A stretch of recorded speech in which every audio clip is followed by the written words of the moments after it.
हाँ जी। नमस्कार दोस्तों। कैसे हो सब लोग? कैसे हो सब लोग? आ गया हूँ एक बार फिर से आपके बीच में भैया।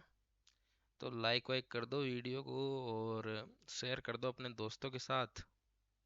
मज़े से पढ़ेंगे आज बायोमोलिक्यूल्स में एंजाइम के बारे में। तो आप लोग सोच रहे होंगे भाई ये सेल बायोलॉजी अभी तक बाकी है क्या? तो बाकी है भाई। सेल डिवीजन बाकी है। पढ़ेंगे, वो भी पढ़ेंगे। कोई दिक्कत नहीं है। देखो, हम लोग ग्रेड फर्स्ट को आधार मान के चल रहे हैं, लेकिन इसमें ग्रेड सेकंड हो गया और नीट हो गया और अपने नेट हो गया। वो सब में भी ये चीज़ें हैं। तो आप लोगों को ये वहाँ भी पढ़नी पड़ेगी। तो इसीलिए अगर कोई नीट का स्टूडेंट है तो भगो मत हो। ग्रेड सेकंड का है तो वो भी मत भगो। ग्रेड फर्स्ट का है तो बेटा ही रहो भाई। सामने बैठे रहोगे तो कुछ दो चीज़ जो है, दो लक्षण सीखने को मिलेंगे आपको, है ना। और आज की कक्षा में हम लोग धुआंधार इतने सिंपल एक टॉपिक के बारे में चर्चा करूंगा और बहुत प्यार से जो है इस टॉपिक को आपको पढ़ाऊंगा, है ना। इससे पहले मैं एक बार देख लेता हूँ कि सब कुछ प्रॉपर है ना, फिर बाद में देखो एक बार क्या होता है कि मैं जब पढ़ा लिया पूरा पूरा, फिर उसके बाद जो है मैंने देखा कि यार अपने तो रिकॉर्डिंग का बटन ही चालू नहीं किया। तो ऐसा हो जाता है कई बार, बड़े बड़े शहरों में बड़े बड़े चैनल्स में छोटी मोटी बातें होती रहती हैं। तो इससे पहले एक बात आपके सामने करना चाहूँगा भाई, कि आप लोगों में से जिन लोगों ने अभी तक चैनल को सब्सक्राइब नहीं किया है वो कर दें, और जिन्होंने कर लिया है वो इस क्लास को लाइक करो। देखो, क्लास लाइक नहीं होगी ना तो मैं इसका दूसरा पार्ट नहीं लेके आऊंगा। मजाक कर रहा हूँ भाई, लेके आऊंगा। करो मत करो तुम्हारी मर्जी, नहीं आएगी पसंद तो नहीं करोगे, उसमें क्या बड़ी बात है, हैं? चलो, आज हम एंजाइम्स के बारे में पढ़ेंगे। और एंजाइम जो है वो हमारे शरीर के लिए बहुत ज़्यादा इंपॉर्टेंट होते हैं। हालांकि जब बायो के कोई भी टॉपिक्स को हम लोग पढ़ते हैं ना, तो बायो को इसलिए भी पढ़ना चाहिए।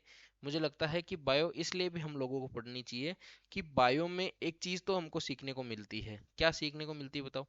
कि हम हमारे शरीर के बारे में पढ़ रहे हैं, फिर भी लोग बाग बायो से भागते हैं और बायो बायो बायो बायो में बहुत ज़्यादा इंटरेस्टेड भी रहते हैं लोग, है ना। क्योंकि बायो में हम लोग हमारे ही ऑर्गन्स को पढ़ रहे हैं, हमारे आसपास की चीज़ों को पढ़ रहे हैं। बायो में कहीं किसी को कहाँ साइन टीटा कोस कुछ लगाने की जरूरत नहीं पड़ती है ना। कुछ कोई फॉर्मूला कोई सूत्र इसमें होते ही नहीं है। इसमें बिल्कुल सिंपल साधारण हमारे बारे में पढ़ना है भाई। तो बायो बायो के जो लवर्स है ना, वो कमेंट में लिख दो बायो लवर्स। ठीक है, कमेंट में लिख दो बायो लवर्स। अब बहुत सारे क्या 1-2 मिनट की क्लास देख के भग जाते हैं, हंसी मजाक ही नहीं देखने आया करो, कम से कम क्लास पूरी लिया करो। आओ तो ठीक है। चलते हैं, चलते हैं और आराम से पढ़ते हैं एंजाइम्स के बारे में। ठीक है, आज देखो मैंने पीपीटी भी बहुत, भाई साहब बहुत मेहनत की है इस वीडियो में, है ना। तो इसको कम से कम भाई साहब 20-30 सब्सक्राइबर तो करवाना, है ना। अपने सब दोस्तों के साथ शेयर करना, ठीक है। देखो, एंजाइम के बारे में बात करते हैं ना, तो एंजाइम क्या है? बायोलॉजिकल एक्टिव प्रोटीन है। सीधी सी बात है, बायोलॉजिकली एक्टिव प्रोटीन है ये, है ना। एज ए एक्टिव प्रोटीन है ऐसे बोल सकते हैं। और ये काम क्या करते हैं? रासायनिक रिएक्शन को, रासायनिक अभिक्रिया को जो है, यानी केमिकल रिएक्शन को इंक्रीज कर देते हैं। किसकी? केमिकल रिएक्शन की स्पीड को। और इसमें पार्टिसिपेट भी करते हैं, लेकिन खुद को चेंज नहीं करते हैं, ध्यान रखना। जब भी आप लोग एंजाइम की डेफिनेशन दो, तो सीधी सी डेफिनेशन है इसकी कि ये रासायनिक अभिक्रियाओं को बढ़ा देते हैं, लेकिन ध्यान रखना कि ये पार्टिसिपेट करते हुए भी ये उसमें इन्वॉल्व इतने नहीं होते हैं कि अपने आप को सुरक्षित वापस लेके आते हैं, है ना। अभी मैं इसके उदाहरण दूंगा आपको, ठीक है। फिर आप लोग बोलोगे हाँ यार मजा आ गया, वास्तव में आज आपको एंजाइम समझ में आएगा, है ना। देखो, कंपोजिशन की बात करते हैं, और उससे पहले मैं एक बात आपको बताना चाहता हूँ। देखो, दो प्रकार की क्रियाएं होती है अपने शरीर में। एक होती है फिजिकल, है ना। एक तो होती है भौतिक जिसको बोलते हैं, या फिर यांत्रिक इसको बोलते हैं। क्या बोलते हैं? यांत्रिक, यांत्रिक क्रिया। और एक होती है अपनी रासायनिक। तो ये तो पता है ना आपको, है ना। अब जब इतनी बड़ी एग्जाम की तैयारी कर रहे हो तो ये तो पता होगा। अब देखो, यांत्रिक क्रिया होती है ना, वो तो जैसे अपन भोजन को चबा रहे हैं तो वो तो अपनी यांत्रिक क्रिया हो गई। मैं हाथ हिला रहा हूँ, पैर हिला रहा हूँ, है ना। ठीक है, डंडे मार रहा हूँ आप लोगों के, है ना। लेकिन रासायनिक अभिक्रिया की बात करूँ ना, तो रासायनिक अभिक्रिया अपने शरीर से रिलेटेड रासायनिक अभिक्रिया की बात करूँ, तो जैसे भोजन को चबाया, तो चबाते चबाते फिर जैसे धीरे धीरे भोजन लसलसा हुआ तो उसमें लार मिल जाती है, और लार मिलने के बाद वो रासायनिक अभिक्रियाएं करती है, तो वो हो गई अपनी केमिकल रिएक्शन। देखो, कंपोजिशन की बात करते हैं। और कंपोज्ड बाई 100 एमिनो एसिड। ये क्या? बहुत सारे एमिनो एसिड्स की क्या होती है? चेन होती है ना। बहुत सारे एमिनो एसिड की क्या होती है? चेन होती है। अगर बात करें इसकी स्ट्रक्चर की, तो देखो स्ट्रक्चर इसकी 3D ग्लोबुलर स्ट्रक्चर होती है, ध्यान रखना। आपको सीधा प्रश्न पूछा जा सकता है कि इसकी स्ट्रक्चर है, संरचना किस प्रकार की होती है, तो 3D ग्लोबुलर स्ट्रक्चर। अब देखो एक बार हम लोग इसकी स्ट्रक्चर को देखने की कोशिश करते हैं। मैं जनरल इंट्रोडक्शन बता रहा हूँ एक बार के लिए, तो आप लोग कहीं भगो मत, आराम से बैठे रहो, ठीक है। बैठे रहो, हिलना मत, हिलना डुलना बेकार है। अपने मोबाइल की, अपने क्या नाम, कंप्यूटर की स्क्रीन में आपका ध्यान होना चाहिए, बिल्कुल ठीक है। देखो अब इसकी दो साइड्स हम लोग देखेंगे, दो सतह, दो तल, जिसको हम लोग दो किनारे कुछ भी बोल सकते हैं, दो तल देखते हैं, है ना। देखो ये दो तल आपको दिख रहे होंगे, मैं जहाँ रेड पेन से मार्क कर रहा हूँ वहां एक बार ध्यान करो, नोटिस करो। तो ये दो तल है, और इस तल को तो हम लोग बोलते हैं एक्टिव साइट। कौन सी साइट है? Active site. और ये दूसरा है कोफैक्टर साइट। क्या बोलते हैं? कोफैक्टर साइट, जहाँ कोफैक्टर आके जुड़ता है। तो सीधी सी बात है, जहाँ कोफैक्टर आके जुड़ता है वो एक्टिव साइट, और जहाँ कोई सबस्ट्रांस आके जुड़ता है, जैसे अपन प्रोटीन को तोड़ेंगे तो प्रोटीन आके जुड़ेगा, प्रोटीन आके जुड़ेगा एक्टिव साइट पे, है ना। तो प्रोटीन अगर आके एक्टिव साइट पे जुड़ रहा है तो वो क्या हो गया? सबस्ट्रांस हो गया, तो वो क्या हो गई? एक्टिव साइट हो गई, है ना। अब यहाँ पे क्या होता है देखो, चार्ज बियरिंग साइट भी इसको बोलते हैं, और कैटालाइटिक साइट भी बोलते हैं, जिसको क्या बोलते हैं हम लोग हिंदी में? एंजाइम उत्प्रेरण, है ना। और एंजाइम उत्प्रेरण में क्या होते हैं? कोलाइडिक कण होते हैं, या फिर कोई भी कण होते हैं, उसको क्या करते हैं? छोटे छोटे स्मॉल पीसेस में क्या करते हैं? डिवाइड करते हैं, यानी उनको चेंज करते हैं। जैसे प्रोटीन को किस में चेंज कर देंगे? प्रोटीन को किस में चेंज कर देंगे? एमिनो एसिड्स में। तो उस प्रकार से, है ना। तो ये चेंज कौन करता है? एंजाइम करता है। लेकिन जब एमिनो एसिड्स में चेंज किया पेप्सिन ने, किसको? अपने प्रोटीन को, तो पेप्सिन तो सीधा सुरक्षित बचा रहेगा। तो ये ध्यान रखना कि जब एंजाइम काम करता है ना, तो इतना शिद्दत से करता है कि खुद को इन्वॉल्व तो करता है उसमें, लेकिन खुद को यूज नहीं होने देता है। ये सीधा सुरक्षित अपने आप को बाहर निकाल के ले आता है ना। ठीक है। अब जैसे बात करें, ये क्या करता है? फ्यू फॉर्मेशन करता है। फ्यू मतलब कम संख्या में एमिनो एसिड की क्या फॉर्मेशन करता है। तो सीधा ध्यान रखो, एक्टिव साइट पे कुछ चार्ज बियरिंग साइट बोलते हैं, कैटालाइटिक साइट बोलते हैं। कैटालाइटिक क्या होती है? कैटालाइटिक एक्टिविटी के दौरान जो है छोटे छोटे कणों में जो है हम लोग विभाजित करते हैं प्रोटीन वगैरह को, ठीक है। अब ध्यान रखना, सब स्ट्रांस क्या होते हैं? सब स्ट्रांस में कोई भी आ सकते हैं, सबस्टेंस कोई भी, जैसे आयन हो गया, कोई मॉलिक्यूल्स हो गया, एटम हो गया, अपना प्रोटीन ही हो गया, है ना। तो ये क्या करते हैं? ये अटैच हो जाते हैं, कहाँ पे? एक्टिव साइट पे अटैच हो जाते हैं। तो यहाँ पे जो ये सबस्ट्रांस है, ये जो मैंने बना रखा है, ये क्या होगा? यहाँ पे अटैच हो जाएगा, है ना। अटैच हो जाएगा, और अटैच होने के बाद ये क्या करेगा? प्रोडक्ट का फॉर्मेशन करेगा। प्रोडक्ट का क्या करेगा? फॉर्मेशन। अब देखो, ये कोफैक्टर साइट की बात करते हैं हम लोग, है ना। इतनी साइट की, इतनी जगह की बात करते हैं। तो इसमें क्या होगा? ये अपना कोफैक्टर है, और ये कोफैक्टर यहाँ पे आके जुड़ेगा, तो इसको क्या बोल दिए? कोफैक्टर साइट बोल देंगे। तो अब बात करते हैं कोफैक्टर की। देखिए कोफैक्टर क्या होता है, कोफैक्टर के बारे में बात करते हैं, है ना। ये दिख रहा है ना आपको? कोफैक्टर, है ना। कोफैक्टर क्या होता है? एक तरह से नॉन प्रोटीन पार्ट होता है, किसका? एंजाइम का। Non protein part. तो आपको सीधे से प्रश्न पूछ ले, कोफैक्टर जो है, या फिर अपने एंजाइम का नॉन प्रोटीन पार्ट क्या होता है, तो कोफैक्टर जो है वो अपने एंजाइम का नॉन प्रोटीन पार्ट होता है। जैसे एग्जांपल कुछ भी ले लो, मेटल हो गया अपना, मैग्नीशियम आयन हो गए Mg++, और जिंक हो गया अपना। तो ये क्या करेंगे? ये क्या होंगे बताओ? ये अपने कोफैक्टर होंगे, ठीक है। अब कोफैक्टर तीन प्रकार के होंगे, तीन प्रकार के होंगे। इसमें एक तो हो गया अपना एक्टिवेटर, एक हो गया प्रोसिटेटिक ग्रुप, और एक हो गया क्या? को एंजाइम, ठीक है। अब तीनों को पढ़ते हैं। देखो सबसे पहले एक्टिवेटर को ध्यान दो कि एक्टिवेटर क्या कर रहा है। ये एक्टिवेटर की तरफ क्या ध्यान देना है अपन को? पहला अपन को फैक्टर पढ़ रहे हैं, और ये इसमें क्या होता है? ये अपने एंजाइम से जुड़ा हुआ नहीं रहता, सबसे पहले ध्यान रखना, यानी डी अटैचेबल रहता है एंजाइम से। तो उसको क्या बोलेंगे? एक्टिवेटर बोलेंगे। क्या बोलेंगे? एक्टिवेटर। ये क्या क्या करेगा? ये अटैच नहीं होगा एंजाइम से, जैसे जुड़ा हुआ है क्या? ये अपना कोफैक्टर हो गया, और ये अपने से यहाँ से नहीं जुड़ा हुआ, तो इसको क्या बोल देंगे? एक्टिवेटर बोल देंगे। और मोस्टली क्या होते हैं? इनऑर्गेनिक होते हैं। क्या होते हैं? इनऑर्गेनिक होते हैं। जैसे अपना कॉपर हो गया, Cu++, ये अपना क्या हो गया? एक्टिवेटर हो गया, ठीक है। अब बात करते हैं प्रोसिटेटिक ग्रुप की। तो ये क्या करते हैं? ये अपने अटैच होते हैं, इनसे अटैच होते हैं, और टाइटली अटैच होते हैं, है ना। टाइटली क्या होते हैं? अटैच होते हैं, ठीक है। टाइटली अटैच होते हैं, ठीक है। और जुड़े हुए रहते हैं, किससे? एंजाइम से। देखो यहाँ पे जुड़े हुए हैं ना। और मोस्टली क्या होते हैं? ऑर्गेनिक होते हैं। क्या होते हैं? ऑर्गेनिक होते हैं। अब बात करो, देखो को एंजाइम की। और को एंजाइम क्या होते हैं, लूजली बाउंड होते हैं, मतलब जुड़े हुए तो रहते हैं लेकिन ये बिल्कुल सरल तरीके से जुड़े हुए होते हैं, बिल्कुल टाइट बॉन्ड नहीं बनाते हैं ये, है ना। मोस्टली जैसे विटामिन हो गया, NAD+ हो गया, FAD+ हो गया, ठीक है। अब एक चीज ध्यान रखना, जो एक्टिवेटर के साथ जो एक्टिवेटर जो होगा वो तो क्या होता है, अपने एंजाइम के साथ जुड़ा होता है।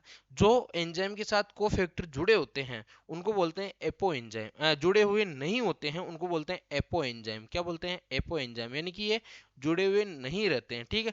अब बात करें, ये इनएक्टिव फॉर्म में रहते हैं, बहुत ज्यादा उदासीन रहेंगे, है ना। जैसे बहुत सारे रहते हैं ना, जैसे अपनी क्लास में रामपाल है, अब ये क्या करता है बेटा, जुड़ा हुआ ही नहीं रहता है अपने साथ, है ना। अब जैसे अभी जो वीडियो देख रहा है ना, ये भी नहीं जुड़ा हुआ रहता है भाई, ये भी नहीं जुड़ा हुआ रहता है, लाइक नहीं किया इसने अभी तक, है ना। लाइक कर देना, बिल्कुल अच्छी बात नहीं है ये, है ना। ठीक है, ऐसे सताना अच्छी बात नहीं है। ऐसे आप कौन से पराये लोग हो, आप तो अपने ही लोग हो ना, ठीक है। इनएक्टिव एंजाइम होते हैं ये, है ना। अब ध्यान रखो, मोस्टली ऑर्गेनिक जो होते हैं अपने मोस्टली ऑर्गेनिक होते हैं इस किस में, प्रोसिस्टेटिक ग्रुप में। अब देखो ये क्या होते हैं, होलो एंजाइम बोलते हैं इनको, और ये एक्टिव होते हैं और ये जुड़े जुड़े हुए रहते हैं। जब कोई आदमी मेरे साथ तो जुड़ा हुआ रहेगा तभी तो क्या रहेगा, एक्टिवेट रहेगा ना। अब देखो तू एक्टिवेट कैसे रहेगा भाई, एक्टिवेट कैसे रहेगा, जब मेरे साथ जुड़ेगा, वीडियो देखेगा, तभी तो तू एक्टिव रहेगा। तुझे पता ही नहीं है कि क्या पढ़ा रहे हैं सर, और फिर एक्टिव कैसे रहेगा, है ना। तो ये क्या होते हैं, होलो एंजाइम होते हैं, एक्टिव एंजाइम होते हैं एक तरह से। अब इसको देखो थोड़ा सा हम लोग डीपली पढ़ने की कोशिश करते हैं, उससे पहले एक प्रश्न है आप लोगों के लिए, और इस प्रश्न का जो उत्तर है ना वो कमेंट बॉक्स में दे देना चुपचाप से। अभी मैंने अभी अभी बताया इसके बारे में, ठीक है। एंजाइम की प्रमुख फंक्शंस क्या होते हैं, प्रमुख फंक्शंस, प्रमुख कार्य क्या होते हैं, मैंने इंग्लिश में लिख दिया फंक्शन, है ना। What is primary function of enzyme, यानी प्राथमिक कार्य क्या होते हैं इसके, ठीक है। अब इसमें ऑप्शन है आपके लिए, एडोनोसिन ट्राइफॉस्फेट के रूप में संचित होता है, क्या होता है, क्या सेल मेम्ब्रेन के पार पोषण सामग्री को पहुंचाता है, क्या ट्रांसपोर्टेशन करता है, क्या नहीं करता। सेल या वातावरण को पीएच को नियंत्रण करता है, क्या नहीं करता। तो अब इसका आंसर तो यही है ना, कैटालाइटिक बायोकेमिकल रिएक्शन करता है, जैविक रेखाओं को उपद्रवित करने में सहायक करता है। तो ध्यान रखना इसका आंसर क्या होगा, अब मैंने यही बता दिया, आप लोग कमेंट में तो दोगे नहीं दोगे कुछ पता नहीं है आपका, है ना। अब आगे बढ़ते हैं। देखो मैंने बता रहा था एक एपो एंजाइम एक होलो एंजाइम के बारे में। तो मैंने बताया कि एपो एंजाइम क्या होता है, इनएक्टिव होता है, उदासीन होता है, ठीक है।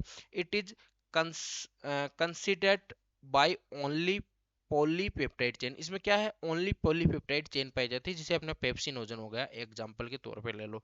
अब देखिए होलो एंजाइम के बारे में बात करें तो ये एक्टिवेट होता है ये, साथ में इसमें पॉलीपेप्टाइड चेन भी होती है और कोफैक्टर भी जुड़ा हुआ रहता है। और इसीलिए तो मैंने बोला कि होलो एंजाइम किसको बोलेंगे, जिसमें कोफैक्टर जुड़ा होगा, भले वो टाइटली हो चाहे अपने लूजली बॉन्ड हो, है ना।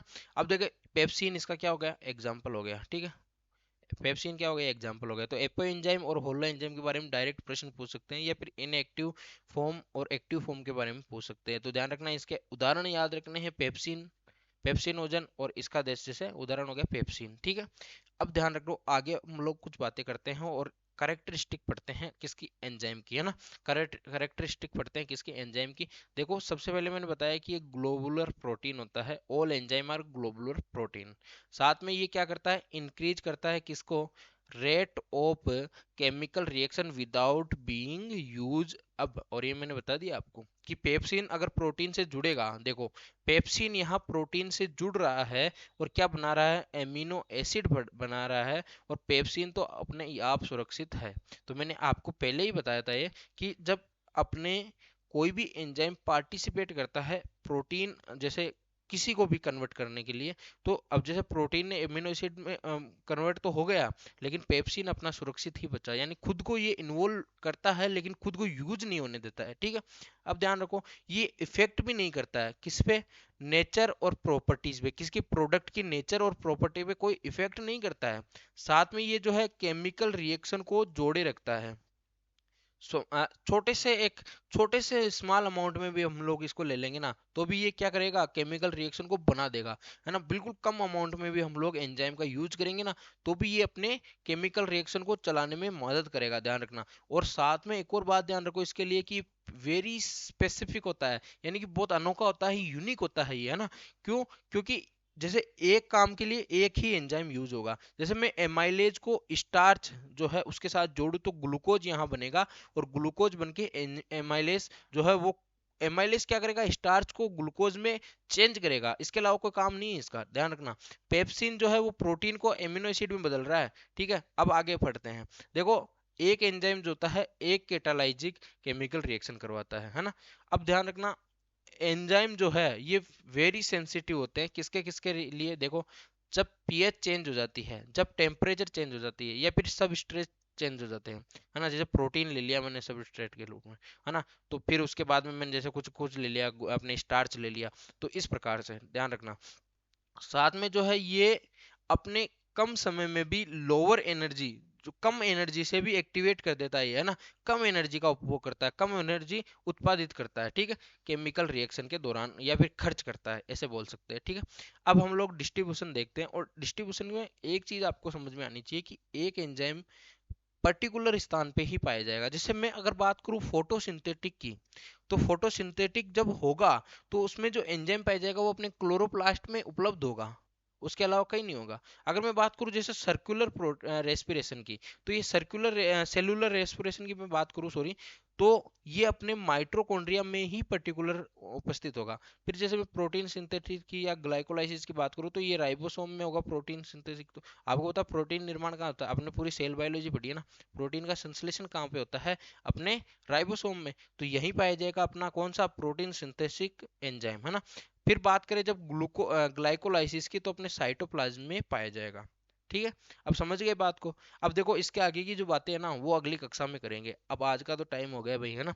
और कोशिका विभाजन भी हम लोग अभी शुरुआत करेंगे थोड़ी देर में, तो आप लोग जुड़ जाइएगा मेरे साथ। और अभी के तो इस वीडियो को लाइक भी कर देना और शेयर भी कर देना भाई, है ना। और अच्छी बात नहीं है, इसे सब्सक्राइब कर लिया करो, अपने दोस्तों के साथ शेयर कर दिया करो, और पढ़ लिया करो भाई, है ना।